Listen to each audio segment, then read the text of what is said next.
രുദ്രാംഗന novel അധ്യായം 8 novel തുടർച്ച. വിഷ്ണു പറഞ്ഞു, ഞങ്ങളുടെ ഒരകന്ന ബന്ധത്തിൽപ്പെട്ട ഉദിയന്നൂർ കോവിലകം. ഇപ്പോൾ അവിടെ പുറം സഹായത്തിന് ആരും തന്നെ ഇല്ലാത്തതിനാൽ ഞാനാണ് എന്തെങ്കിലും ആവശ്യം വരുമ്പോൾ പോകാറുള്ളത്. വളരെ പ്രശസ്തിയും പാരമ്പര്യവുമുള്ള കോവിലകമായിരുന്നെങ്കിലും ഇപ്പോൾ അല്പം ക്ഷയിച്ചിരിക്കുകയാണ്. ഈ അടുത്ത കാലത്താണ് ആ കുടുംബവകയുമായി ഒരു മനയുമുണ്ടെന്നും അത് ആരുമില്ലാതെ കിടക്കുകയാണെന്നും അറിഞ്ഞത്. ഉദയന്നൂർ കോവിലകത്തിൻ്റെ നിലവറയിൽ നിന്നും അതിൻ്റെ രേഖകൾ കിട്ടി. താങ്കൾ കേട്ടിരിക്കും ആലങ്ങാട്ട് മനയെപ്പറ്റി. കേട്ടിട്ടുണ്ട്. അതിൻ്റെ അവകാശത്തിനായി ഇപ്പോൾ വ്യവഹാരം നടക്കുന്നതായും അറിഞ്ഞിട്ടുണ്ട്. സ്വാമി ഒന്ന് നിർത്തിയിട്ട് സംശയ നിവാരണത്തിനായി ചോദിച്ചു. വിഷ്ണു ഇപ്പോൾ പറഞ്ഞു വരുന്നത് ആ മനയുടെ അവകാശത്തെക്കുറിച്ചാണോ? അതെ, ഇതിൻ്റെ യഥാർത്ഥ അവകാശം ഉദയന്നൂർ കോവിലകത്തിനാണ്. ഒരു ദീർഘനിശ്വാസം ഉതിർത്ത് സ്വാമി പറഞ്ഞു. ഇപ്പോഴെങ്കിലും അത് അവരറിഞ്ഞത് നന്നായി. അല്ല എങ്കിൽ ഇത് അർഹരല്ലാത്തവരുടെ കൈകളിലെത്തിയേനെ. അർഹരല്ലാത്തവരുടെ കൈകളെന്ന് പറഞ്ഞാൽ ഈ മന കൈക്കലാക്കാൻ ഇവിടുത്തെ ഒരു മാഫിയ സംഘം തയ്യാറെടുത്തിരിക്കുകയാണ്. അതിനായി ഒരു കോടതി വ്യവഹാരം നിലവിലുണ്ട്. സ്വാമി സാർ ഇതെല്ലാം അറിഞ്ഞു വച്ചിരിക്കുകയാണല്ലേ? അതിരിക്കട്ടെ, സാറെന്ത് ചെയ്യുന്നു എന്ന് പറഞ്ഞില്ലല്ലോ. ഞാനൊരു സർക്കാർ കോൺട്രാക്ടറാണ്. പൊതുമരാമത്ത് വകുപ്പിൻ്റെ പ്രൊജക്റ്റുകളാണ് ഞാൻ ചെയ്യുന്നത്. വളഞ്ഞ വഴികൾ എനിക്ക് സ്വീകാര്യമല്ലാത്തതിനാൽ ഞാൻ പലരുടെയും കണ്ണിലെ കരടാണ്. ഇത് പറയുമ്പോൾ സ്വാമി നാരായണൻ്റെ മുഖത്ത് തെളിഞ്ഞ നിശ്ചയദാർഢ്യം വിഷ്ണുവിൻ്റെ മനസ്സിൽ അയാൾക്ക് നല്ലൊരു സ്ഥാനം നൽകാൻ കാരണമായി. വിഷ്ണു പറഞ്ഞു വന്നത് തുടർന്നോളൂ. കഴിഞ്ഞ ദിവസം കോവിലകത്ത് സാവിത്രി അന്തർജനം എന്നെ വിളിപ്പിച്ച് ഒരു പത്രവാർത്ത കാണിച്ചു. കുറച്ച് പഴയ പത്രമായിരുന്നു. അതിൽ ആനങ്ങാട്ട് മനയുടെ അവകാശികളെ കണ്ടെത്തുന്നതിനുള്ള ഗസറ്റ് വിജ്ഞാപനം ഉണ്ടായിരുന്നു. ഈ കാര്യത്തിനാണ് ഞാൻ താങ്കളെ കാണാൻ വന്നത്. അവർ സഞ്ചരിച്ച കാറ് ഒരു ബംഗ്ലാവിൻ്റെ മുറ്റത്തെത്തി. സാമാന്യം വലിയൊരു കെട്ടിടമായിരുന്നു അത്. മുന്നിൽ വലിയൊരു ഉദ്യാനവും 2-3 കാറുകൾക്ക് പാർക്ക് ചെയ്യാനുള്ള സ്ഥലവുമുള്ള ഒരു ബഹുനില മാളിക. സ്വാമി കാറിൽ നിന്നും ഇറങ്ങി വിഷ്ണുവിനെ അകത്തേക്ക് ക്ഷണിച്ചു. ഉമ്മറത്തു നിന്നും ഉള്ളിലെ തളത്തിലേക്ക് കയറുമ്പോൾ തന്നെ പ്രണവ ദർശനം കിട്ടുന്ന കൊത്തുപണികളാൽ അലങ്കൃതമായ മണ്ഡപത്തിൽ വച്ചിരിക്കുന്ന നടരാജ വിഗ്രഹമായിരുന്നു. കൂവളപ്പൂവിതളുകൾ ആ വിഗ്രഹത്തിൻ്റെ പാദങ്ങളിൽ അർപ്പിച്ചിരിക്കുന്നത് കാണാം. അകത്തേക്ക് കയറിയ സ്വാമി നാരായണൻ നടരാജ വിഗ്രഹത്തെ ഒന്ന് വണങ്ങിയിട്ട് വിഷ്ണുവിനോട് ഇരിക്കാൻ പറഞ്ഞു. വിഷ്ണുവും ആ വിഗ്രഹത്തെ മനസ്സാ വണങ്ങിയിട്ട് പതുപതുത്ത മെത്ത പോലെ മൃദുലമായ കസേരയിലിരുന്നു. ലക്ഷ്മി, നമുക്കൊരു അതിഥിയുണ്ട്. സ്വാമി അകത്തേക്ക് നോക്കി വിളിച്ചു. തളത്തിന് വലതുവശത്ത് ഒരു പ്രത്യേക ചതുരാകൃതിയിലുള്ള ഭാഗത്ത് ഓട്ടുരുളിയിൽ ജലം നിറച്ച് അതിൽ താമരപ്പൂവും തളങ്ങളും ഇട്ട് അലങ്കരിച്ചിരിക്കുന്നു. ചുറ്റും ഭിത്തികളിൽ പ്രശസ്തരായ സംഗീതജ്ഞരുടെയും പ്രഗത്ഭരുടെ പെയിൻറ്റിങ്ങും സ്ഥാപിച്ചിട്ടുണ്ടായിരുന്നു. നടരാജ വിഗ്രഹം വച്ചിരിക്കുന്ന മണ്ഡപത്തിൻ്റെ ഇരുവശത്തും അലങ്കാരിക പണികളിൽ തീർത്ത കൈവരികളുള്ള പടിക്കെട്ടുകളും അവ ബന്ധിപ്പിക്കുന്ന മുകൾ ഭാഗത്ത് ചിത്രപ്പണികളോടെ കയ്യാലയും ചെയ്തിരിക്കുന്നത് അകലെ നിന്ന് നോക്കുമ്പോൾ നടരാജ വിഗ്രഹത്തിന് ക്ഷേത്രഭംഗി നൽകിയിരിക്കുന്നു. വിഷ്ണുവിന് ആ രീതികളും സംവിധാനങ്ങളും നന്നായി ഇഷ്ടപ്പെട്ടു. ആരാ അതിഥി? വാതിക്കൽ പ്രത്യക്ഷയായ സ്വാമിയുടെ ഭാര്യയെ കണ്ടപ്പോൾ സാക്ഷാൽ ലക്ഷ്മിയെ പോലെ തന്നെ തോന്നി വിഷ്ണുവിന്. ഇളം ചുവപ്പ് പട്ടുചോലയും അധികം ആഭരണങ്ങളൊന്നുമില്ലാതെ തിളക്കമാർന്ന ഐശ്വര്യമുള്ള മുഖം അവരുടെ കുലീനത്വം വിളിച്ചറിയിക്കുന്നതായിരുന്നു. ഇതാണ് നമ്മുടെ ശ്രീകണ്ഠേശ്വരൻ ക്ഷേത്രത്തിലെ പോറ്റി പറഞ്ഞ ആള്, വിഷ്ണുദത്തൻ നമ്പൂതിരി. അവൻ ഭവ്യതയോടെ സ്വാഗതം പറഞ്ഞു. ഞാൻ കഴിക്കാൻ എന്തെങ്കിലും എടുക്കാം. വിഷ്ണുദത്തൻ യാത്ര കഴിഞ്ഞു വന്നതല്ലേ, കൈയും മുഖവും കഴുകിക്കോളൂ. അവർ പറഞ്ഞിട്ട് അകത്തേക്ക് നടക്കുമ്പോൾ സ്വാമി ഒരു ടവൽ എടുത്തു. എന്നിട്ട് ബാത്റൂം കാണിച്ചു തന്നു. നല്ല തണുത്ത വെള്ളത്തിൽ കൈകാലുകളും മുഖവുമൊക്കെ കഴുകിക്കഴിഞ്ഞപ്പോൾ ക്ഷീണമെല്ലാം മാറി. സ്വീകരണ മുറിയിലേക്ക് തിരിച്ചെത്തിയ വിഷ്ണുവിനെ സ്വാമി അകത്തെ ഊണുമുറിയിലേക്ക് നയിച്ചു. മേശയിൽ ആവി പറക്കുന്ന ഇഡ്ലിയും ചമ്മന്തിയും കണ്ട് വിഷ്ണുവിന് അതിശയം. ഇത്ര വേഗം ഇതൊക്കെ തയ്യാറാക്കിയോ? വിഷ്ണു അമ്പരക്കണ്ട. ഇന്ന് പ്രാതലിന് ഒരതിഥി കൂടി ഉണ്ടാകുമെന്ന് ഞാൻ പറഞ്ഞിരുന്നു. വിഷ്ണു തൃപ്തികരമായ ഭാവത്തോടെ ചിരിച്ച് കസേരയിലിരുന്ന് അടുത്ത കസേരയിൽ സ്വാമിയും. കാർത്തിക എവിടെ? സ്വാമി ഇഡ്ലിയും ചമ്മന്തിയും വിളമ്പിക്കൊണ്ടിരുന്ന ഭാര്യയോട് ചോദിച്ചു. മോള് ഡാൻസ് ക്ലാസ്സിൽ നിന്നും വന്നിട്ടില്ല. വിഷ്ണു ആലോചിക്കുകയായിരുന്നു. ഇവിടെ മറ്റാരെയും ഇതുവരെ കണ്ടില്ലല്ലോ എന്ന്. ഒരു മകളുണ്ടെന്ന് മനസ്സിലായി. പിന്നെ വിഷ്ണുവിൻ്റെ മനോഗതം ഗ്രഹിച്ചതുപോലെ സ്വാമി പറഞ്ഞു, ഞങ്ങൾക്ക് മകളും മകനുമായി ഒരാളെയുള്ളൂ. കാർത്തിക, ഡിഗ്രിക്ക് പഠിക്കുന്നു. വിഷ്ണു ഒന്ന് പുഞ്ചിരിച്ചു. ഇവിടെ ഞങ്ങൾ 3 പേരെ കൂടാതെ എൻ്റെ അനുജനും ഭാര്യയുമുണ്ട്. അവർക്ക് കുട്ടികളില്ലാത്തതിനാൽ കാർത്തിക മോളാണ് ഇവിടുത്തെ ചെല്ലക്കുട്ടി. ഒരു ഇഡ്ലി കഷ്ണം ചമ്മന്തിയിൽ മുക്കി വായിലേക്ക് വെച്ച സാമി തുറന്നു. പിന്നെ അച്ഛനും അമ്മയും ഇളയ അനുജനും തറവാട്ട് വീട്ടിലാണ്. ഇത്രയും വിശദമായ കുടുംബകാര്യങ്ങൾ തന്നോട് പറയുന്നത് എന്തിനാണെന്ന് വിഷ്ണു ചിന്തിച്ചില്ല. കാരണം നല്ല ഹൃദയത്തിൻ്റെ ഉടമകൾക്ക് ഇത്തരത്തിൽ മറ്റു മനുഷ്യരോട് ഇടപഴകാൻ കഴിയുമെന്ന് അയാൾക്കറിയാമായിരുന്നു. അപ്പോഴേക്കും ലക്ഷ്മി ചൂട് ചായ കപ്പിൽ പകർത്തി മുന്നിൽ വെച്ചു. ഏലക്കായുടെ സുഗന്ധം അമ്മയുണ്ടാക്കുന്ന ചായയെ ഓർമ്മപ്പെടുത്തി. പ്രാതൽ കഴിഞ്ഞ് സ്വാമി വിഷ്ണുവിനെ സ്വീകരണ മുറിയിലേക്ക് നയിച്ചു. ഇരുവരും അടുത്തടുത്ത് കിടക്കുന്ന കസേരകളിലിരുന്നു. ഇനി പറയൂ വിഷ്ണു, നേരത്തെ നിർത്തിയതിൻ്റെ ബാക്കി. അക്കാര്യത്തിനായി എനിക്ക് നല്ലൊരു വക്കീലിനെ കാണണം, വിഷ്ണു പറഞ്ഞു. ഞാൻ അറിഞ്ഞിടത്തോളം ഇതല്പം കുഴപ്പം പിടിച്ച കാര്യമാണ്. സ്വാമി നിമിഷങ്ങളോളം നിർത്തി. എന്തോ ആലോചിച്ചു തുടർന്നു. ഇപ്പോഴത്തെ അവകാശിയായി രംഗത്തുള്ളത് ഏതോ ഒരു നമ്പൂതിരിയാണ്. അവർക്കതിൽ മതിയായ രേഖകളും ഉള്ളതായാണ് അറിഞ്ഞത്. അവരുടെ ലീഗൽ അഡ്വൈസർ കരുണാകര മേനോനാണ്. അയാൾ എതിർഭാഗത്തുണ്ടെങ്കിൽ പലരും നേരിൽ വരാൻ മടിക്കും. അത്രയ്ക്കും പ്രഗത്ഭനായ വക്കീലാണ് അയാൾ. പോരാത്തതിന് എന്തിനും തയ്യാറായ ഗുണ്ടാസംഘങ്ങളും തുണയായുണ്ട്. വിഷ്ണുവിന് തൻ്റെ ദൗത്യം വീണ്ടും ഏറെ സങ്കീർണമാവുകയാണെന്ന് തോന്നി. ഇതിനെല്ലാം നേരിട്ട് എങ്ങനെ ലക്ഷ്യത്തിലെത്താൻ കഴിയും? വിഷ്ണു ഭയക്കാൻ വേണ്ടി പറഞ്ഞതല്ല, മറിച്ച് ഇപ്പോഴത്തെ ഈ വ്യവഹാരത്തിൻ്റെ സാഹചര്യം അറിയിച്ചു എന്നത് മാത്രം. സ്വാമി സാർ പറഞ്ഞോളൂ, ഞാൻ എന്താണ് ചെയ്യേണ്ടത്? വക്കീൽ കരുണാകരണ മേനോനെതിരെ നിന്ന് വാദിക്കാൻ ഇന്ന് ഒരാൾക്കേ കഴിയൂ, വക്കീൽ ശേഷാദ്രി അയ്യർ. പക്ഷേ സ്വാമി പെട്ടെന്ന് നിർത്തിയതിന് എന്തോ മറ്റ് പ്രശ്നങ്ങളുണ്ടെന്ന് വിഷ്ണുവിന് തോന്നി. എന്താ സാർ നിർത്തിക്കളഞ്ഞത്? ശേഷാദ്രി അയ്യരെ നമുക്ക് കിട്ടില്ലേ? ലഭിക്കാൻ ബുദ്ധിമുട്ടൊന്നുമില്ല, കുറച്ച് പണച്ചെലവ് വരും. അത് സാരമില്ല, എത്രയാണെന്ന് വെച്ചാൽ നമുക്ക് ചെയ്യാം. നമ്മുടെ പക്ഷത്താണല്ലോ ന്യായവും സത്യവും. വിഷ്ണുവിൻ്റെ വാക്കുകൾ സ്വാമിയിൽ അതിശയമാണ് ഉണ്ടാക്കിയത്. പോറ്റി പറഞ്ഞിരുന്നു എല്ലാത്തിനും കഴിവുള്ള ആളാണ് എന്ന്. പോരാത്തതിനാൽ സാക്ഷാത് ശ്രീ പരമേശ്വരൻ്റെ അനുഗ്രഹമുണ്ട്. വിഷ്ണുവിൻ്റെ മുഖത്ത് ആ നിമിഷം കണ്ട ചൈതന്യം ദൈവികം പോലെ സ്വാമിക്ക് തോന്നി. ഞാൻ ഇപ്പോൾ തന്നെ അയ്യരെ വിളിച്ച് ഒരു കൂടിക്കാഴ്ചയ്ക്ക് സമയമെടുക്കാം. സ്വാമി എഴുന്നേറ്റ് ഫോണിനടുത്തേക്ക് നടക്കുമ്പോൾ വിഷ്ണു ആ മുറിയിലെ അലങ്കാരങ്ങളും മറ്റു ചിത്രങ്ങളും കൗതുക വസ്തുക്കളും ശ്രദ്ധിച്ച് മുറിയിലൂടെ എഴുന്നേറ്റ് ഒന്ന് ചുറ്റി നടന്നു. ഇടയ്ക്ക് സ്വാമി ഫോണിലൂടെ ആരോടൊക്കെയോ സംസാരിക്കുന്നത് ശ്രദ്ധിച്ചു. കുറച്ചു സമയത്തിന് ശേഷം താങ്ക് യു സാർ എന്ന് പറഞ്ഞിട്ട് ഫോൺ താഴെ വെച്ച് തൻ്റെ നേരെ തിരിഞ്ഞ സ്വാമിയുടെ മുഖത്തെ ആഹ്ലാദഭാവത്തിൽ നിന്നും കാര്യം ഭംഗിയായി നടന്നുവെന്ന് വിഷ്ണുവിനെ ഗ്രഹിക്കാൻ കഴിഞ്ഞു. നമുക്ക് ഉടനെ പുറപ്പെടണം. അരമണിക്കൂറിനുള്ളിൽ അയ്യരുടെ ഓഫീസിലെത്തണം. സ്വാമി തുറന്നു. അഡ്വാൻസായി ഒരു 2 ലക്ഷം രൂപ ഇപ്പോൾ കൊടുക്കേണ്ടതായി വരും. സ്വാമി തുടരുന്നതിന് മുമ്പ് വിഷ്ണു പറഞ്ഞു, കൊടുക്കാം, ഇന്ന് തന്നെ. സ്വാമിക്ക് സന്തോഷമായി. 1 മിനിറ്റ്, ഞാനൊന്ന് റെഡി ആയിക്കോട്ടെ. സ്വാമി അകത്തേക്ക് നടക്കുമ്പോൾ വിഷ്ണു ഓർത്തു, എൻ്റെ പക്കൽ അതിന് മാത്രം പണമുണ്ടോ? ഒന്നും ആലോചിക്കാതെ പെട്ടെന്ന് എങ്ങനെ കൊടുക്കാമെന്ന് പറഞ്ഞു. രുദ്രയുടെ മുഖമാണ് അപ്പോൾ മനസ്സിൽ തെളിഞ്ഞത്. വിഷ്ണു താഴെ വെച്ചിരുന്ന ബാഗ് എടുത്ത് മടിയിൽ വെച്ച് അത് തുറന്നു. അതിനകത്തിരിക്കുന്ന നോട്ടുകെട്ടുകൾ രുദ്രയുടെ വാക്കുകൾ ഓർമ്മിപ്പിച്ചു.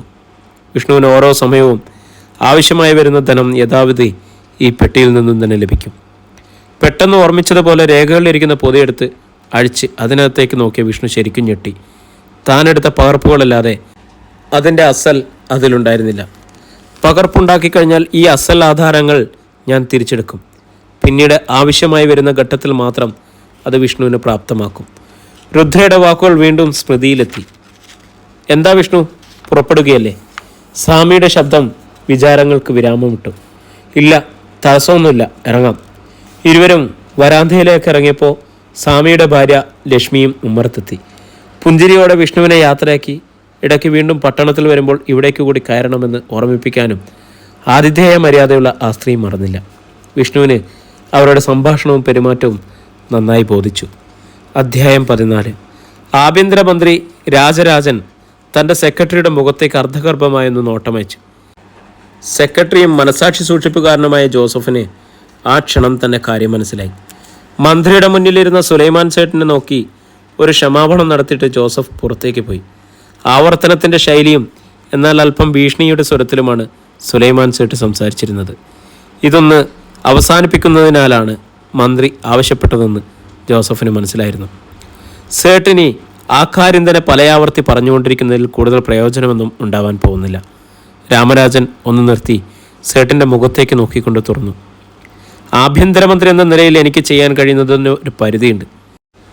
ഒരു ദേശക്കാരെ മുഴുവൻ പീഡിപ്പിച്ചുകൊണ്ടുള്ള ഒരു പ്രക്രിയയ്ക്കും എനിക്കെന്തായാലും കൂട്ടുനിൽക്കാനാവില്ല. അതുകൊണ്ട് തൽക്കാലം നമുക്ക് ഈ പദ്ധതിയൊന്ന് നിർത്തിവെക്കാം.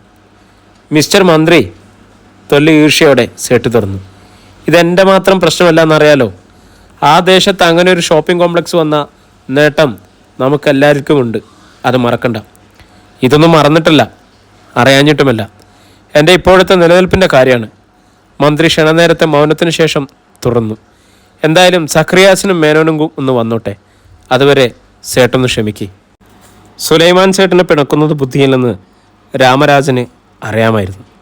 സക്രിയാസിനും മേനോനുമായിരുന്നു അയാളുടെ ഏറ്റവും അടുത്ത മിത്രങ്ങൾ. അവരൊന്നിച്ചാണ് പല ഇടപാടുകളും നടത്തുന്നത്. ആഭ്യന്തരമന്ത്രി എന്ന മറവിൽ വളരെയധികം കാര്യങ്ങൾ മൂവരും ചേർന്ന് നടപ്പിലാക്കുന്നുണ്ട്.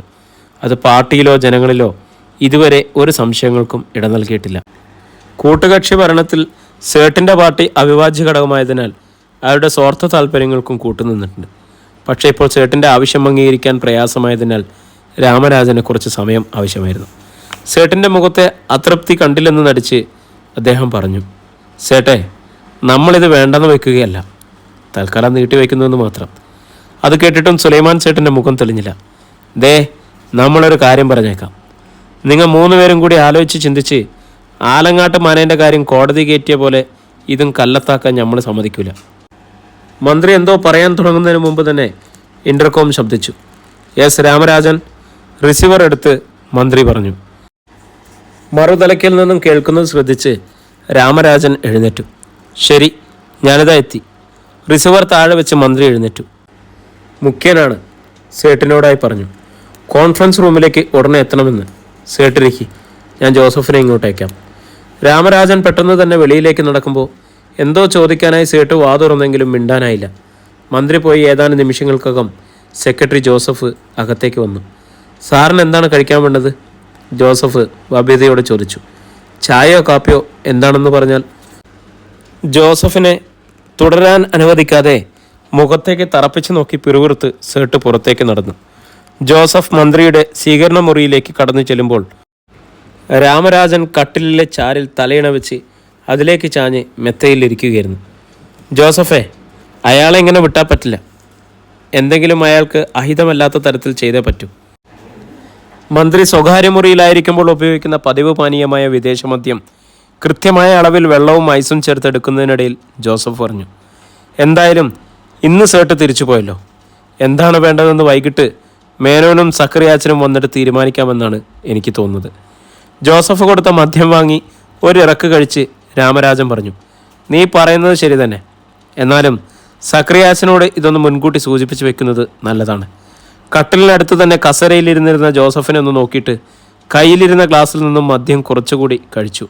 മന്ത്രി എന്താണ് പറയുന്നതെന്ന് അറിയാൻ ജോസഫ് അദ്ദേഹത്തിൻ്റെ മുഖത്തേക്ക് തന്നെ നോക്കിയിരുന്നു. ഈ സ്വകാര്യ മുറിയിൽ മാത്രമാണ് ജോസഫിന് സ്വതന്ത്രമായി മന്ത്രിയുടെ മുന്നിൽ ഇരിക്കുന്നതിനും സംസാരിക്കാനും അനുമതിയുണ്ടായിരുന്നത്. ജോസഫ് തൻ്റെ മനസാക്ഷി സൂക്ഷിപ്പുകാരനാണെങ്കിലും മറ്റുള്ളവരുടെ മുന്നിൽ അയാൾ രാഷ്ട്രീയ കാര്യദർശിയാണെന്ന് ഇരുവരും ഭംഗിയെ പ്രദർശിപ്പിച്ചിരുന്നു. ജോസഫേ, താൻ സക്രിയാസിനെ ഒന്ന് മൊബൈലിൽ വിളിച്ചേ. കേൾക്കാത്ത താമസം ജോസഫ് ഉടനെ തന്നെ മൊബൈൽ നമ്പർ എടുത്ത് സക്രിയാസിനെ വിളിച്ച് മന്ത്രിയുടെ കയ്യിലേക്ക് കൊടുത്തു. സക്രിയാച്ച, ഇത് ഞാനാണ്.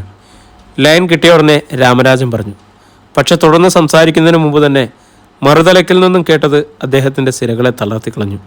മൊബൈൽ ഫോൺ കട്ടിലേക്കിട്ടിട്ട് ഏറെ അസ്വസ്ഥതയോടെ സെക്രട്ടറിയെ നോക്കി. അതിൻ്റെ അർത്ഥം ജോസഫിന് ഗ്രഹിക്കാനായില്ല. മന്ത്രിയുടെ ഏത് ഭാവവും ഒറ്റ നോട്ടത്തിൽ തന്നെ മനസ്സിലാക്കിയിരുന്ന സെക്രട്ടറിക്ക് ഇതിൻ്റെ പൊരുൾ പിടികിട്ടിയില്ല. നിമിഷങ്ങളോളം ഇരുവരും മൗനമായി തന്നെ അപരിചിതരെ പോലെ മുറിയിൽ കഴിഞ്ഞു. ജോസഫ് തന്നെയാണ് മൂകതയ്ക്ക് ഭംഗം വരുത്തിയത്. എന്താണ് സക്രിയാച്ചൻ പറഞ്ഞത്? കുറച്ചു സമയത്തിന് ശേഷം സമചിത്തത വീണ്ടെടുത്ത് രാമരാജൻ പറഞ്ഞു. ആലങ്ങാട്ട് മനയിലെ വസ്തുക്കൾക്ക് പുതിയൊരു അവകാശി വന്നിരിക്കുന്നു. ഈ വാർത്ത ജോസഫിനെയും ഞെട്ടിച്ചു. അടുത്ത അവധിയിൽ അവകാശി കോടതിയിൽ ഹാജരാകുമെന്നാണ് സക്രിയാച്ചൻ പറഞ്ഞത്. കൂടുതലൊന്നും അയാൾക്കും അറിയില്ല. മേനോനെ കണ്ടതിന് ശേഷം രണ്ടുപേരും കൂടെ രാത്രി ഇവിടെ വരും. ജോസഫിന് മറുപടിയൊന്നും പറയാനുണ്ടായിരുന്നില്ല. ഈ മനയുടെ പിന്നിലെ കളികളെല്ലാം അയാളും സാക്ഷിയായിരുന്നല്ലോ. ഇനി ഇക്കാര്യത്തിൽ ഒരു പരിഹാരം കാണണമല്ലോ. മുന്നിലിരുന്ന ജോസഫിൻ്റെ മുഖത്തേക്ക് നോക്കിയാണ് രാമരാജൻ ചോദിച്ചത്. പക്ഷെ ജോസഫിന് മൗനമായിരുന്നു. ഇത്തരത്തിലൊരു വഴിത്തിരിവ് ഇതിലുണ്ടാകുമെന്ന് അയാളും കരുതിയില്ല. കാലങ്ങളായി ആരും തന്നെ അവകാശികളായി ഇല്ല എന്ന് മനസ്സിലാക്കിയതിനാലാണ് അത് കൈക്കലാക്കാൻ പദ്ധതി ഒരുക്കിയത്. എന്തായാലും ഇന്ന് രാത്രി മേനോനും സക്രിയാച്ചനും വരുമല്ലോ. അതുവരെ നമുക്ക് കാത്തിരിക്കാം. ജോസഫ് ഇത്രയും പറഞ്ഞ് കസരയിൽ നിന്നും എഴുന്നേറ്റു. ഇന്നത്തെ മറ്റു പരിപാടികളൊക്കെ ഞാൻ റദ്ദാക്കുകയാണ്. സാറ് വിശ്രമിച്ചോളൂ. സ്വകാര്യ മുറിയിൽ നിന്നും ജോസഫ് പുറത്തേക്ക് പോയ ബാക്കിയിരുന്ന മദ്യം ഒറ്റ വലിക്ക് കഴിച്ചിട്ട് കട്ടിൽ തലക്കലേക്ക് ചാഞ്ഞ് കണ്ണടച്ച് കിടന്നു. മനസ്സിൻ്റെ മുഖരത്തിൽ ആലങ്ങാട്ട് മനയിലേക്ക് തങ്ങൾ എത്തിപ്പെട്ട സംഭവങ്ങൾ ഒന്നൊന്നായി തെളിയുകയായിരുന്നു. പുകയുന്ന ഉള്ളിൽ നിന്നുയർന്ന ധൂമച്ചുരുളുകൾ പോലെ അവ ഓരോന്നായി ഓർമ്മയിൽ വന്നു.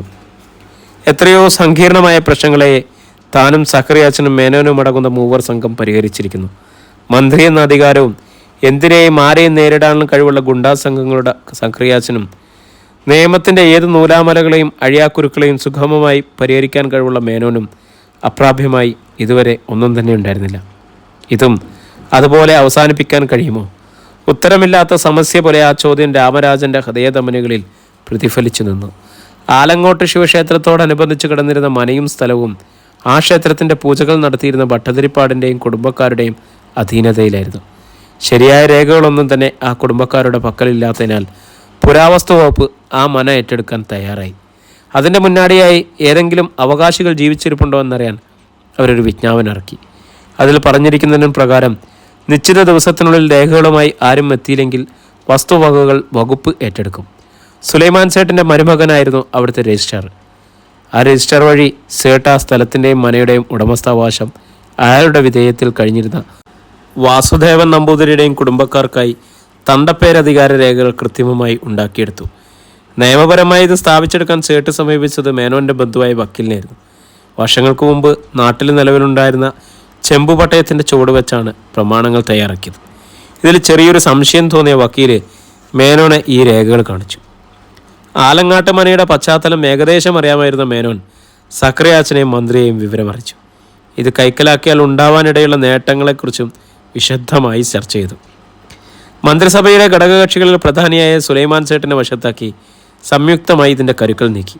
സേട്ടിനും ഇക്കാര്യത്തിൽ സമ്മതമായിരുന്നു. എങ്കിലും കോടതി വഴി ഈ നടപടിക്രമങ്ങൾ നടത്തുന്നതിന് അയാൾ അനുകൂലിച്ചില്ല. കാരണമായി സേട്ട് പറഞ്ഞത് ഇത് കോടതിയിലായാൽ ആരെങ്കിലും അവകാശികളായി പ്രശ്നമുന്നയിച്ചാൽ പിന്നെ ഇത് കൈക്കലാക്കാൻ ശ്രമകരമായിരിക്കുമെന്നതാണ്. പക്ഷേ നിയമത്തിൻ്റെ കുറുക്കുകൾ അധ്യസ്ഥമായിരുന്ന മേനോൻ അത് പുച്ഛിച്ചു തള്ളുകയായിരുന്നു. ഇപ്പോൾ സേട്ടിൻ്റെ ഭയം യാഥാർത്ഥ്യമാവുകയാണോ എന്ന് രാമരാജൻ സംശയിച്ചു. അയാൾ ഇതറിയുമ്പോൾ എങ്ങനെ പ്രതികരിക്കുമെന്ന് ഊഹിക്കാൻ കഴിയുന്നില്ല. മൂവർ സംഘത്തിൻ്റെ രാത്രിയിലെ കൂടിയാലോചനകളിൽ ഒരു തീരുമാനത്തിനെത്താൻ കഴിഞ്ഞില്ല. 2 മണിക്കൂറിലേറെ നീണ്ടുനിന്ന ചർച്ചയിൽ ചില പ്രാഥമിക തീരുമാനങ്ങളെടുത്ത് സഭ പിരിഞ്ഞു. അടുത്ത അവധിയിൽ അജ്ഞാതരായ ആ വ്യക്തികൾ കോടതിയിൽ എത്തുന്നതുവരെ കാത്തിരിക്കാമെന്ന് സക്രിയാച്ചൻ പറഞ്ഞെങ്കിലും മേനോനത് പൂർണ്ണമായും സ്വീകരിക്കാനായില്ല. പുരാവസ്തു വകുപ്പിൻ്റെ നിലപാട് തങ്ങൾക്ക് അനുകൂലമാവുന്നതിനും സുലൈമാൻ സേട്ടിൻ്റെ ഭാഗത്തുനിന്ന് പ്രശ്നങ്ങളൊന്നും ഉണ്ടാകാതെ നോക്കാമെന്നും മന്ത്രി രാമരാജൻ ഉറപ്പു നൽകി. എതിർകക്ഷിയുടെ ഭാഗത്തുനിന്ന് നിയമസഹായത്തിനായി ആരായിരിക്കും വരുന്നത് എന്ന് കണ്ടെത്തുന്ന കാര്യം മേനോനേറ്റു. മനസ്സുകൾ അല്പം ശാന്തമായെങ്കിലും ആരുടെയും ഉള്ളിൽ സ്വസ്ഥതയില്ലെന്ന് അവരുടെ മുഖം വിളിച്ചറിയിച്ചിരുന്നു. കൂടുതലായി ഒന്നും തന്നെ ഇക്കാര്യത്തിൽ തീരുമാനിക്കാനില്ലാത്തതിനാൽ സഭ തൽക്കാലത്തേക്ക് പിരിഞ്ഞു. 3-ാം യാമത്തിൻ്റെ തുടക്കമറിയിച്ച് നിഷീധിനി വഴിച്ച സംഗീത താളങ്ങൾക്കൊപ്പം രുദ്ര വിഷ്ണുവിൻ്റെ അരികിലെത്തി. ഉറക്കത്തിൻ്റെ കയത്തിലേക്ക് മെല്ലെ ഊളിയിടാൻ തുടങ്ങിയിരുന്ന വിഷ്ണുവിൻ്റെ നെറ്റിയിൽ മെല്ലെ തലോടി രുദ്ര അയാളെ വിളിച്ചുണർത്തി.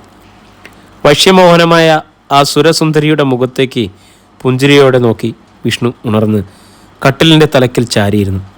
ജനലിലൂടെ അരിച്ചിറങ്ങിയ അരണ്ട വെളിച്ചത്തിൽ അവരുടെ കപോലങ്ങൾ തിളങ്ങുന്നത് മുറിയിലേക്ക് എത്തിനോക്കിയ മന്ദമാരുതനാൽ മെല്ലെ മെല്ലെ ഇളകിയിരുന്ന കേശ ഇഴകളിലൂടെ ദർശിച്ചത് മേഘാവൃതമായ വാനിൽ തെളിയുന്ന ചന്ദ്രക്കല പോലെ മനോഹരമായി വിഷ്ണുവിന് തോന്നി.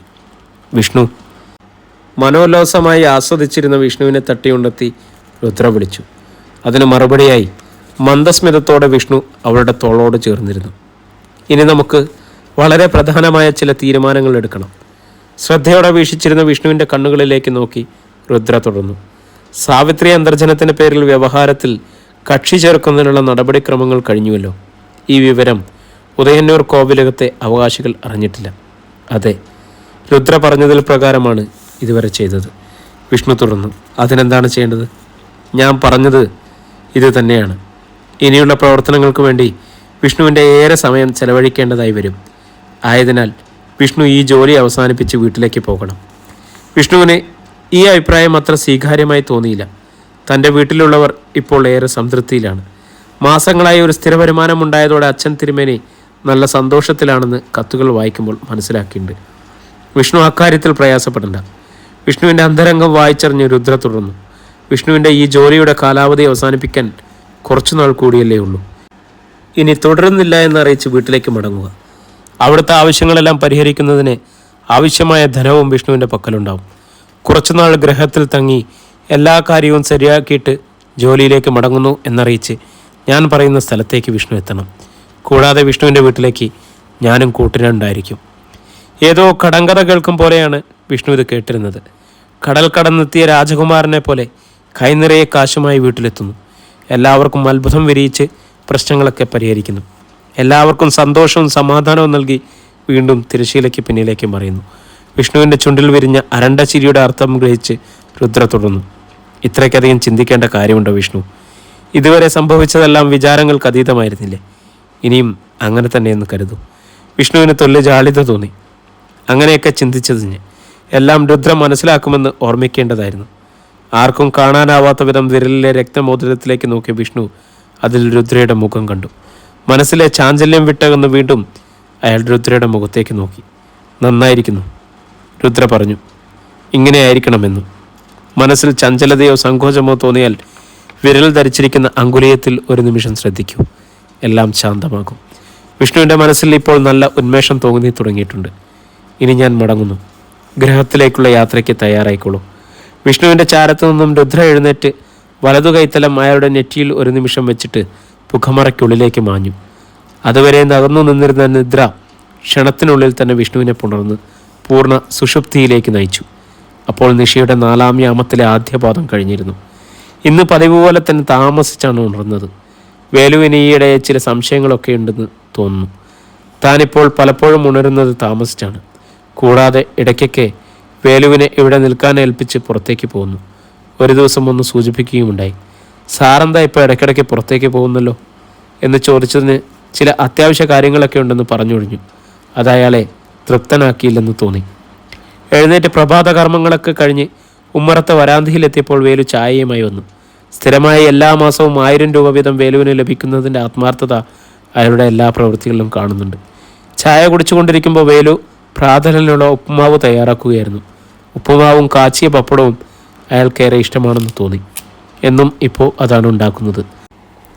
താൻ എതിരഭിപ്രായമൊന്നും പറയാത്തതിനാലാവാം. ചായ കഴിച്ചു കഴിഞ്ഞ് കിണറ്റിൻകരയിൽ പോയി നല്ല തണുത്ത വെള്ളം കോരി ഒഴിച്ച് നന്നായി കുളിച്ച് കഴിഞ്ഞതോടെ നല്ലൊരു ഉണർവ് തോന്നി. ഉപ്പുമാവും പപ്പടവും ചേർത്ത് ഞരടി കുഴച്ച് കഴിച്ചുകൊണ്ടിരിക്കുമ്പോൾ അയാൾ ഓർത്തു, ഇത് നല്ലൊരു കൂട്ടാണല്ലോ, രുചിയും മോശമല്ല. വെറുതെയല്ല വേലു ഇതിൽ തന്നെ പിടിച്ചിരിക്കുന്നത്. സാറേ, ഇന്നത്തെ ഉപ്പുമാ നെയ്യല ഉണ്ടാക്കിയേ, എങ്ങനെയുണ്ട്? ഒട്ടും മോശമല്ല, നന്നായിട്ടുണ്ട്. തൻ്റെ മറുപടി അയാളെ തൃപ്തനാക്കി. ഉച്ചയ്ക്ക് സാമ്പാറും തോരനും ഒക്കെ ഉണ്ടാക്കണമെന്നുണ്ട്. വേലുവിൻ്റെ സന്തോഷത്തിൽ പങ്കുചേർന്നു. പിന്നൊരു കാര്യം വേലുവിനോട് പറയാനുണ്ട്. വായിലേക്ക് വെച്ച ഉപ്മാവ് സാവധാനം ചവച്ച് അയാൾ തലയുയർത്തി. എൻ്റെ ഇവിടുത്തെ ജോലി അവസാനിക്കാറായി. ഞാനിനി കുറച്ച് ദിവസം കൂടിയുള്ളൂ. വായിലിരുന്ന ഭക്ഷണം നിറക്കാൻ കഴിയാതെ എന്തോ അത്യാഹിതം സംഭവിക്കാൻ പോകുന്ന ഭാവത്തോടെ അയാൾ നോക്കി. വേലു പേടിക്കണ്ട, ഇനി വരുന്ന ആളും വേലുവിനെ ഇവിടെ നിൽക്കാൻ സമ്മതിക്കും. ഒന്നുമില്ലേലും താൻ നന്നായി ഭക്ഷണം ഉണ്ടാക്കുന്നില്ലേ? തൻ്റെ അവസാന വാചകത്തിൽ വേലുവിന് ചെറിയൊരു പ്രതീക്ഷയുടെ നാമ്പുകൾ ഉണ്ടായതുപോലെ തോന്നിയിരിക്കണം. അയാളിൽ ഒരു വിളറിയ ചിരി കണ്ടു. കൂടുതലായൊന്നും തൻ്റെ യാത്രയെക്കുറിച്ച് വിശദീകരിച്ചില്ല. ഭക്ഷണം കഴിഞ്ഞ് പാത്രം എടുത്തു വെച്ച് പുറത്തേക്കിറങ്ങി തൊടിയിലൂടെ നടന്നു. ഈ മനയും പരിസരവും തനിക്ക് അന്യമാവുകയാണോ? അതോ ഇനിയും ഒരു തിരിച്ചുവരവ് ഉണ്ടായിരിക്കുമോ? വിധിയുടെ നിശ്ചയം എന്താണോ അതായിരിക്കും നടക്കുക. ചിന്തയ്ക്ക് വിരാമമിട്ട് ഉള്ളിലേക്ക് കടന്നു വന്നത് കഴിഞ്ഞ കുറേ ദിവസങ്ങളായി താൻ ചെയ്തു തീർത്ത കാര്യങ്ങളായിരുന്നു. എത്ര ലാഘവമായാണ് ഓരോന്നും നടത്തിയത്. ഈ വിഷ്ണുദത്തനെ ഇത്രയും ഭംഗിയായും കൃത്യമായും ഓരോന്നും നടത്താൻ കഴിയുമെന്ന് ഇതുവരെ കരുതിയിരുന്നില്ല. പൊതുവെ തനിക്കുണ്ടായിരുന്ന അപകർഷതാബോധം പൂർണ്ണമായും വിട്ടുമാറിയിരിക്കുന്നു എന്ന് മനസ്സിലായി. ജീവിത രീതികൾക്ക് പ്രത്യക്ഷമായി തന്നെ ഏറെ മാറ്റം സംഭവിച്ചിരിക്കുന്നത് അറിഞ്ഞു. ഇനിയും താൻ ഏറെ കാര്യങ്ങൾക്ക് കൂടി പാത്രമാവേണ്ടതാണെന്ന് സത്യം ഒരിക്കൽ കൂടി വിലയിരുത്തി ഉറപ്പിച്ചു. രുദ്രയുടെ പിൻബലം അതൊരു ശക്തി തന്നെയാണ്. വിഷ്ണുദത്തൻ കുറെ കൂടി തൻ്റെ മനസ്സിലെ ബലപ്പെടുത്തി. അധ്യായം 15. ഇന്ന് ആലങ്ങാട്ട് മലയിലെ തൻ്റെ അവസാന ദിവസം. ഇവിടം വിട്ടു പോകാൻ ഏറെ പ്രയാസമുള്ളതുപോലെ. അത്രയ്ക്ക് ഈ പരിസരവുമായി താൻ ഇണങ്ങിക്കഴിഞ്ഞു. പിരിഞ്ഞു പോകുന്ന തീയതി അറിയിച്ചിരുന്നുവെങ്കിലും ഒരാഴ്ച കൂടി കൂടുതൽ അവിടെ നിൽക്കേണ്ടി വന്നു. എംപ്ലോയ്മെൻറ്റിൽ നിന്നും പുതിയതായി ആരും വന്നില്ല. പകരം വില്ലേജ് ഓഫീസർ തന്നെ ദിവസക്കൂലിക്ക് ആളെ വയ്ക്കാൻ തീരുമാനിക്കുകയായിരുന്നു.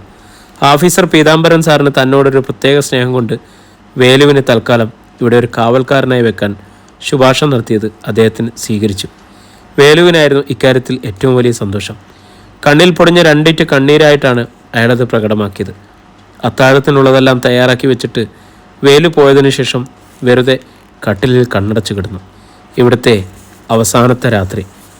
താൻ വാങ്ങിച്ച സാധനങ്ങളൊക്കെ വേലുവിന് കൊടുത്തു. കൂടാതെ സന്തോഷമാവട്ടെ എന്ന് കരുതി കുറച്ച് രൂപയും കൊടുത്തു. വാസവും കൂട്ടരും തന്നെ കാണാൻ വന്നിരുന്നു. അയാൾക്ക് ഏറെ മാറ്റം വന്നിട്ടുണ്ടെന്ന് ഒറ്റ നോട്ടത്തിൽ മനസ്സിലാകും. വാസുവിനെയും കൂട്ടരെയും തനിക്കിനിയും ആവശ്യം വരും എന്ന തോന്നൽ മനസ്സിൽ വന്നതാൽ കാണേണ്ടതായി വരും എന്നറിയിക്കാം എന്ന് പറഞ്ഞയച്ചു. വാസുവിന് അതൊരു അംഗീകാരമായാണ് തോന്നിയത്. കട്ടിലിൽ കണ്ണടച്ച് കിടന്നപ്പോൾ ഇവിടെ വന്ന ദിവസം മുതലുള്ള സംഭവങ്ങളെല്ലാം ഒരു ചലച്ചിത്രത്തിലെന്ന പോലെ വിഷ്ണുവിൻ്റെ ഹൃദയഭിത്തികളിൽ തെളിഞ്ഞു നിന്നു. താൻ ഇവിടെ വരുമ്പോഴത്തെ അവസ്ഥ അല്ല ഇപ്പോൾ. ഏറെ മാറിയിരിക്കുന്നു. രുദ്രയുടെ സമാഗമം മുതൽ താൻ മാറുകയായിരുന്നു. ഇന്നിപ്പോൾ വലിയൊരു ഉത്തരവാദിത്വവും പേറി ഇവിടെ നിന്നിറങ്ങുന്നു. ഒരു സാധാരണ വ്യക്തിക്ക് നേരിടാനാവാത്ത അത്രയും സങ്കീർണമായ ഒരു ജോലിഭാരം തന്നിൽ അർപ്പിതമായിരിക്കുന്നു. രുദ്രയുടെ സാന്നിധ്യമുണ്ടായിട്ടുള്ള ഈ മുറി ഇനി അന്യമാവും. പക്ഷേ രുദ്ര ഇപ്പോൾ തൻ്റെ ഉള്ളിൽ, ധമനികളിൽ നിറഞ്ഞു നിൽക്കുന്നു. ഏതു നിമിഷവും അത് തനിക്കറിയുകയും ചെയ്യാം. കഴിഞ്ഞ ഏടുകളിൽ ഏറ്റവും ആശ്ചര്യപൂർവ്വം ഓർമ്മിക്കുന്നത് വക്കീലിനെ കാണാൻ പോയതാണ്. അന്നാണ് തനിക്ക് സ്വന്തം കഴിവുകളെക്കുറിച്ച് ഇപ്പോഴത്തെ തൻ്റെ പ്രതിരൂപത്തെപ്പറ്റിയും വ്യക്തമായി ധാരണയുണ്ടായത്. ഈ മുറിയിൽ കഴിഞ്ഞിരുന്നപ്പോൾ ഒന്നും പ്രത്യേകമായി തോന്നിയിരുന്നില്ല. അന്നത്തെ ആ യാത്രയും വക്കീലിനെ കണ്ടതും വ്യക്തമായി തന്നെ മനോമുഖരത്തിൽ കാണാം. സ്വാമി നാരായണനും വിഷ്ണുവും ശേഷാദ്രി അയ്യരുടെ ഓഫീസിലെത്തിയപ്പോൾ അയ്യർ പുറത്തേക്ക് വന്ന് സ്വാമിയെ സ്വീകരിച്ചത് കണ്ട് വിഷ്ണുവിന് സ്വാമിയുടെ നിലയും വിലയെക്കുറിച്ച് നല്ല മതിപ്പ് തോന്നി. ഇത്രയും വലിയ ആളാണ് തൻ്റെ കൂടെയുള്ളത്. താനുമായി നല്ല സൗഹൃദത്തിൽ ഇടപെട്ടതെന്ന് ഓർമ്മിച്ച് വിഷ്ണുവിന് തന്നെ സ്വയം താൻ ആരൊക്കെയോ ആവുകയാണെന്ന് തോന്നി. അയ്യരുടെ ഓഫീസ് മുറിയിൽ രണ്ടുപേരും ഇരുന്നു. ഇതാണ് സ്വാമി പറഞ്ഞ വിഷ്ണുദത്തൻ നമ്പൂതിരി അല്ലേ? വിഷ്ണു അതേ എന്നർത്ഥത്തിൽ ശിരസനക്കി. വിഷ്ണുദത്തൻ നമ്പൂതിരി എന്ന് കേട്ടപ്പോൾ അല്പം കൂടി പ്രായമുള്ള ഒരാളെയാണ് ഞാൻ സങ്കല്പിച്ചത്. അയ്യർ തമാശയെ പറഞ്ഞു. അയ്യർ സാറിനെ വിഷ്ണു എന്ന് വിളിച്ചാൽ മതി, അപ്പോൾ പ്രശ്നമില്ലല്ലോ. മറ്റുള്ളവരും ആ സംസാരത്തിൽ തമാശ കേട്ടെന്ന പോലെ ചിരിച്ചു. ഓക്കെ ഓക്കെ ഓക്കെ വിഷ്ണു, ആ ഡോക്യുമെൻറ്റ്സ് കാണിക്കൂ. ചുരുക്കത്തിൽ കാര്യങ്ങളൊന്ന് അവതരിപ്പിക്കൂ. രേഖയുടെ പകർപ്പെടുത്ത് അയ്യരുടെ പക്കൽ കൊടുത്ത് സ്വാമിയോട് വിശദീകരിച്ചതുപോലെ തന്നെ അദ്ദേഹത്തോടും പറഞ്ഞു. രേഖകൾ ഓരോന്നായി വിശദമായി നോക്കിക്കൊണ്ടിരുന്ന അയ്യരുടെ മുഖത്ത് വിഭിന്ന വികാരങ്ങൾ പ്രകടമായിരുന്നു. ഇരുവരും ആകാംക്ഷയോടെ ശ്രദ്ധിച്ചിരുന്നു. അവസാനത്തെ ഭാഗം വരെ നോക്കിയിട്ട് സംശയ നിവാരണത്തിനെന്ന പോലെ ഇടയ്ക്ക് ചില ഭാഗങ്ങൾ ഒന്നുകൂടി തിരിച്ചു നോക്കി. രേഖകളെല്ലാം കൃത്യമാണ്. ചെമ്പുപട്ടയമുള്ള ഭൂമിയാണ്. വിഷ്ണുവിൻ്റെ നേരെ നോക്കി. ഇതിൻ്റെ അസൽ അവരുടെ പക്കലുണ്ടല്ലോ അല്ലേ? ഉണ്ട്. ഞാൻ തന്നെയാണ് അതിൽ നിന്നും ഈ പകർപ്പുകൾ എടുത്തത്. നമുക്ക് അപ്പോൾ ഇത് വിശ്വസിക്കാം. കോടതി ആവശ്യപ്പെടുമ്പോൾ അത് ഹാജരാക്കണം. അതിന് തടസ്സമൊന്നും ഉണ്ടാവില്ല. എപ്പോൾ വേണമെന്ന് പറഞ്ഞാലും മതി. പിന്നെ മറ്റൊരു കാര്യം, സ്വാമിക്ക് അറിയാവുന്നതല്ലേ, മൂവർ സംഘത്തോടാണ് നമ്മൾ മത്സരിക്കേണ്ടത്. അയ്യര് മുന്നിലുണ്ടെങ്കിൽ കരുണാകര മേനോനും സംഘത്തിനും ഒന്നും ചെയ്യാനുണ്ടാവില്ല. സ്വാമിയുടെ പ്രശംസ അയ്യർക്ക് സുഖിച്ചെങ്കിലും പ്രകടിപ്പിച്ചില്ല. സ്വാമിയുടെ ഫീസിൻ്റെ അഡ്വാൻസായി 2 ലക്ഷം രൂപയും കൊടുത്തിട്ടാണ് അവർ ഓഫീസിൽ നിന്നും ഇറങ്ങിയത്. സാവിത്രി അന്തർജനത്തെ കൊണ്ട് ഒപ്പിടിക്കാനുള്ള വക്കാലത്ത് പേപ്പറുകളും വിഷ്ണുവിനെ അയ്യർ ഏൽപ്പിച്ചിരുന്നു. വാതിൽക്കൽ വരെ അയ്യർ അവരെ അനുഗമിക്കുകയും ചെയ്തു. വിഷ്ണു അത് ശ്രദ്ധിക്കാതിരുന്നില്ല. മടക്കയാത്രയിൽ സ്വാമി വിഷ്ണുവിനോട് ഫോൺ നമ്പർ ചോദിച്ചപ്പോഴാണ് അയാൾക്കതിൻ്റെ ആവശ്യകത ബാധ്യമായത്. എന്താ വിഷ്ണു, ഇക്കാലത്തൊരു മൊബൈൽ ഫോൺ ഇല്ലാത്ത ആരെങ്കിലും ഉണ്ടാവുമോ? സ്വാമി വളരെ അത്ഭുതമായിരുന്നു അത്. ആ ചോദ്യത്തിൽ തന്നെ അതെല്ലാം പ്രകടമായിരുന്നു. കൂടുതലായി യാത്രയൊന്നും ഇല്ലാത്തതിനാൽ അതൊരു ആവശ്യമായി തോന്നിയിരുന്നില്ല. തൻ്റെ ജീവിതം അത്തരത്തിലൊരു അവസ്ഥയിലായിരുന്നു എന്നതാണ് മനസ്സിലുണ്ടായിരുന്നതെങ്കിലും സ്വാമി ചിന്തിച്ചത് മറിച്ചായിരുന്നു. ഇന്നത്തെ കാലത്ത് ഒരലങ്കാരത്തിൻ്റെ ഭാഗമായി കൂടിയാണ് ആൾക്കാർ മൊബൈലിനെ കാണുന്നത്. വിഷ്ണുവിൻ്റെ ആ ലളിത ജീവിത രീതി അയാൾക്കേറെ ബോധിച്ചു. ഇന്നലെ വരെ കഴിഞ്ഞത് കഴിഞ്ഞു. ഇവിടുന്ന് പോകുന്നതിന് ഒരു മൊബൈൽ ഫോൺ കൂടി വാങ്ങിയിരിക്കണം.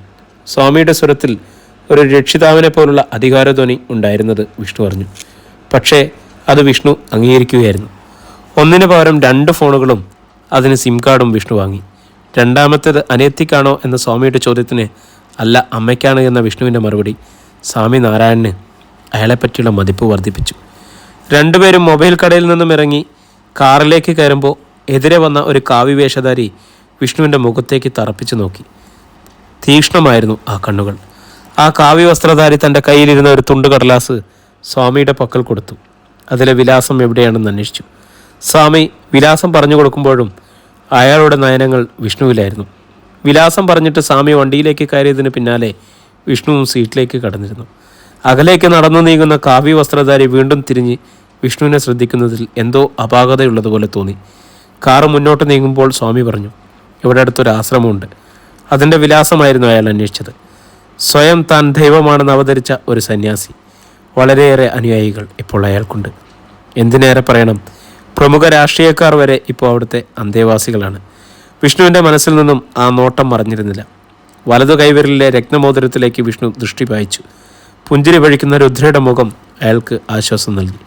സ്വാമി വീണ്ടും ക്ഷണിച്ചെങ്കിലും പിന്നീടൊരിക്കലാവാമെന്ന് പറഞ്ഞ് വിഷ്ണു സന്തോഷത്തോടെ നിരസിച്ചു. ബസ് സ്റ്റേഷനിലെത്തിയ വിഷ്ണുവിനെ യാത്രയാക്കിയിട്ടാണ് സ്വാമി മടങ്ങിയത്. അനുസൃതം മുന്നോട്ട് നീങ്ങിയ ചിന്താധാരകൾക്ക് ഭംഗം വരുത്തി സുഷുപ്തി അതിൻ്റെ 2ാം ഘട്ടത്തിലേക്ക് വിഷ്ണുവിനെ തള്ളിയിട്ടു. രാക്കിഴിയുടെ കളാരവങ്ങളോ നിശയുടെ മർമ്മരങ്ങളോ അറിയാതെ വിഷ്ണു ഉറക്കത്തിൽ സ്വയം അമർന്നു. നിദ്രയുടെ താഴ്വാരകളിലെ പാന്താവിലൂടെ കടന്നു പോകുമ്പോൾ ഒരു നനുത്ത സ്പർശം വിഷ്ണുവിനെ തഴുകി ഉണർത്തി. പ്രിയമുള്ളവരെ, നമ്മുടെ സ്റ്റോറി ഇവിടെ തുടരുകയാണ് കേട്ടോ. ഇതിൻ്റെ അടുത്ത ഭാഗമായിട്ട് നാളെ രാത്രി നമ്മൾ വീണ്ടും സന്ധിക്കും. അപ്പം എല്ലാവർക്കും സുഖമാണെന്ന് കരുതുന്നു. നിങ്ങളുടെ അഭിപ്രായങ്ങൾ എന്ത് തന്നെയായാലും കമൻ്റായിട്ട് രേഖപ്പെടുത്താൻ മറക്കരുത്. അപ്പോൾ വീണ്ടും നാളെ രാത്രി നമ്മൾ സന്ധിക്കും. എല്ലാവർക്കും ശുഭദിനം.